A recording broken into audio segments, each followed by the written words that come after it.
अस्सलाम वालेकुम class 10th biology chapter number 12 and lecture number 7. Today we are going to discuss about the topic peripheral nervous system. It is the division of nervous system के nervous system को two parts में divide किया गया था, central nervous system and peripheral nervous system. Previous हम discuss कर चुके हैं. central nervous system के two parts थे, एक brain and second spinal cord. अगर हम बात करें पेरिफेरल नर्वस सिस्टम की तो it consist of nerves and ganglia. अगर हम बात करें नर्व्स की तो ये union of several axon enclosed in a covering कि ये हमारे पास काफ़ी ज़्यादा एक्सॉन्स का मजमुआ है कि एक गुच्छे की सूरत अख्तियार कर लेना कि जब काफ़ी ज़्यादा एक्सॉन न्यूरॉन्स के छोटे छोटे ब्रेक से फाइबर की फॉर्म में इकट्ठे हो जाएंगे तो एक कवरिंग में लिप जाएंगे. इसको हम नाम देते हैं नर्व्स का. अगर हम बात करें गैंग्लिया की तो ये हमारे पास न्यूरॉन्स की सेल बॉडीज के क्लस्टर हैं जो कि नर्वस सिस्टम से बाहर मौजूद होते हैं.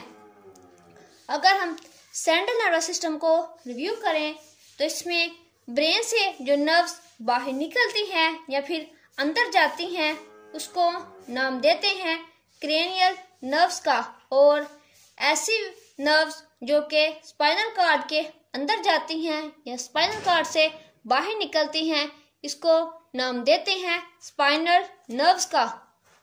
क्रेनियल नर्व की कुल तादाद 12 पेयर्स हैं और अगर इनकी नेचर की बात करें तो इनमें 3 टाइप्स की नर्व्स आती हैं. इनमें 3 to 4 नर्व के पेयर ऐसे हैं जो कि सेंसरी हैं, कुछ नर्व्स मोटर नर्व्स हैं और कुछ नर्व्स मिक्स्ड नर्व्स होती हैं. और इनमें एक नर्व क्रेनियल से नीचे जाती हुई मेडुला ऑब्लिगेंटा से निकल रही होती है और इसको नाम देते हैं वेगस का, वेगस नर्व.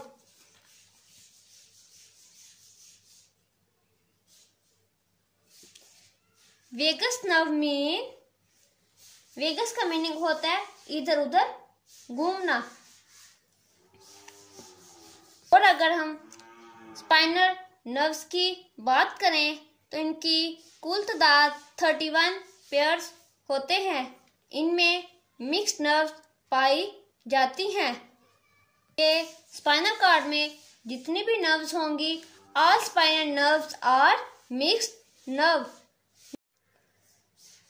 नर्व्स और ganglia collectively peripheral nervous system बनाती हैं जो पूरे जिस्म में फैले हुए हैं कि ब्रेन और स्पाइनल कॉर्ड से निकलती हैं या फिर इसमें दाखिल होती हैं और इसकी तरफ से इंफॉर्मेशन लेकर आती हैं और पूरी बॉडी में ये इनको ट्रांसफ़र करती है. नेक्स्ट हम डिस्कस करते हैं पेरिफेरल नर्वस सिस्टम की क्लासिफिकेशन को. पेरिफेरल नर्वस सिस्टम की क्लासिफिकेशन में 2 पाथवेज आते हैं. First pathway is sensory pathway and second pathway is motor pathway के जो मैसेज वापस आएगा या तो वो सेंसरी पाथवे के जरिए आएगा या फिर मोटर पाथवे के जरिए. सेंसरी पाथवे में रिसेप्टर ऑर्गन से सेंट्रल नर्वस सिस्टम तक जो इंफॉर्मेशन आती है नर्व इम्पल्स का, ये पाथवे सेंसरी पाथवे कहलाता है, यानी कि इंफॉर्मेशन कोऑर्डिनेटर तक आती है. नेक्स्ट अगर हम बात करें मोटर पाथवे की तो नर्व इम्पल्स का कोऑर्डिनेटर से इफेक्टर तक जाना मोटर पाथवे कहलाता है, यानी कि जब मैसेज वापस आना है वो इफेक्टर के पास आता है. हमारी बॉडी में स्केलेटल, कार्डियक और स्मूथ मसल्स मौजूद होते हैं, यानी कि सेंसरी पाथवे के जरिए इंफॉर्मेशन रिसेप्टर से सेंट्रल नर्वस सिस्टम तक इम्पल्स पहुंचाते हैं और मोटर पाथवे में जो सेंट्रल नर्वस सिस्टम से इफेक्टर तक इम्पल्स पहुंचाते हैं वो मोटर पाथवे के जरिए पहुंचाते हैं। मोटर पाथवे सिस्टम को 2 सिस्टम में डिवाइड किया गया है।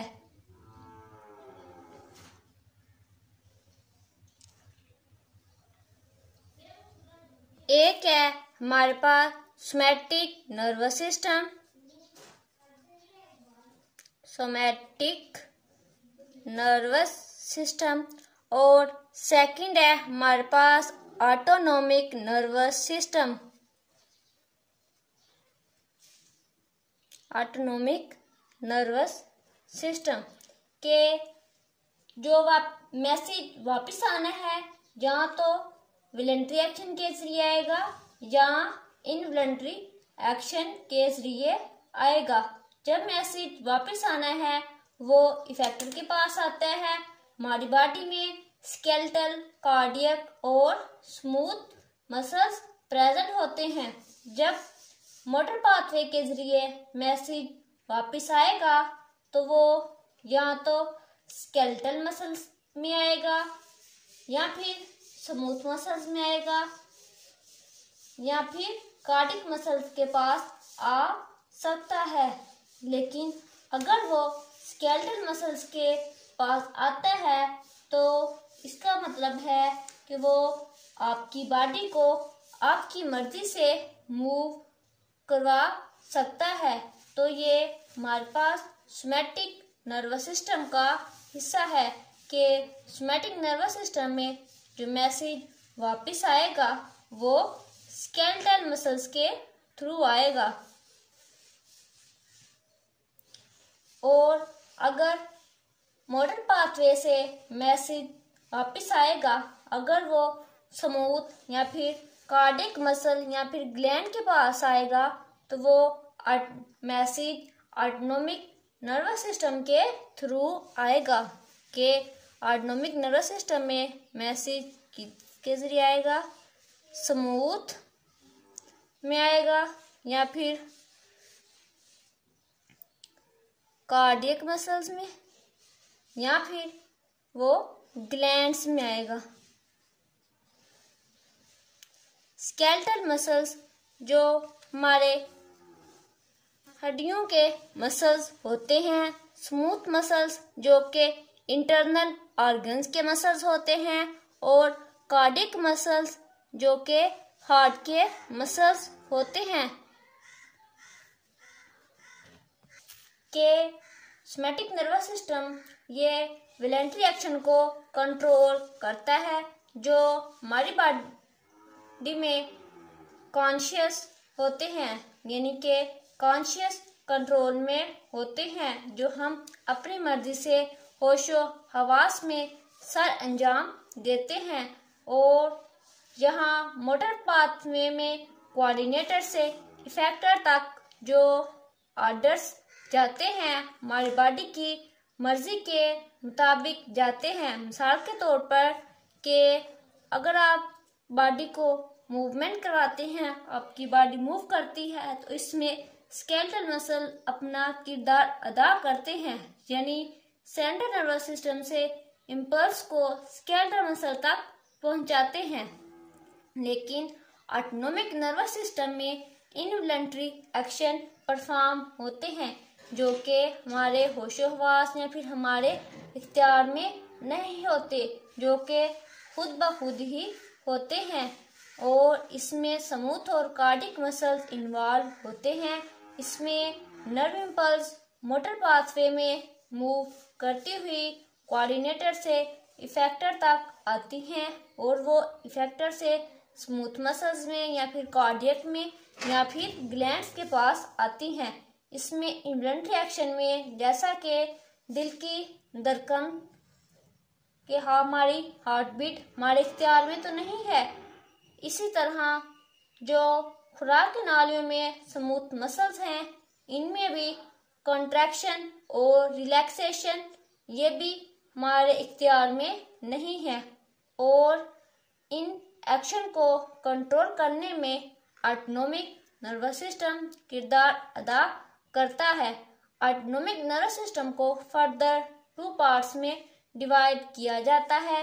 एक है सिंपैथेटिक नर्वस सिस्टम और सेकंड है पैरासिम्पैथेटिक नर्वस सिस्टम। फर्स्ट जो हमारे पास है वो है सिंपैथेटिक नर्वस सिस्टम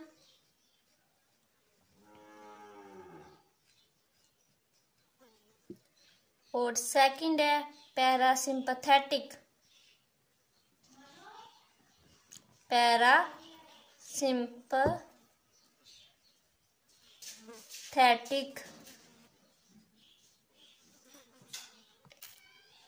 एक है हमारे पास सिंपैथेटिक नर्वस सिस्टम और सेकंड है parasympathetic nervous system. Sympathetic nervous system हमारी बॉडी को इमरजेंसी सिचुएशन के लिए प्रिपेयर करता है और पैरासिम्पैथेटिक नर्वस सिस्टम बॉडी को नॉर्मलाइज करता है। अब दोनों को 1 बाय 1 करके डिस्कस करते हैं। अगर हम सिंपैथेटिक नर्वस सिस्टम की बात करें तो यह हमारी बॉडी को इमरजेंसी सिचुएशन के लिए प्रिपेयर करता है, यानी कि फाइट या फ्लाइट के लिए। और इस प्रोसेस के दौरान हमारी बॉडी में तमाम चीज़ें बढ़ जाती हैं, यानी कि सारी की सारी एनर्जी मसल्स के पास चली जाती है और इस प्रोसेस के दौरान डाइजेशन का प्रोसेस इनहिबिट कर दिया जाता है या फिर स्लो डाउन कर दिया जाता है।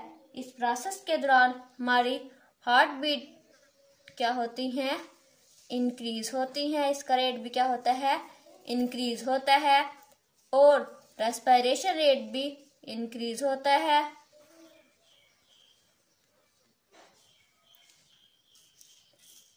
जबकि डाइजेशन का प्रोसेस होता है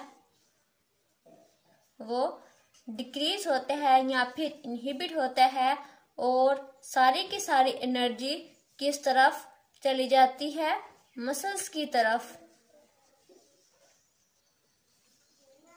इसको हम फाइट या फ्लाइट रिस्पांस भी कहते हैं और इसमें प्यूपल का साइज भी डायलेट हो जाता है के सिंपैथेटिक सिचुएशन में प्यूपल हमारी आई का जो होता है वो डायलेट हो जाता है, यानी कि आइस के अंदर प्यूपल के साइज को भी बढ़ा देता है।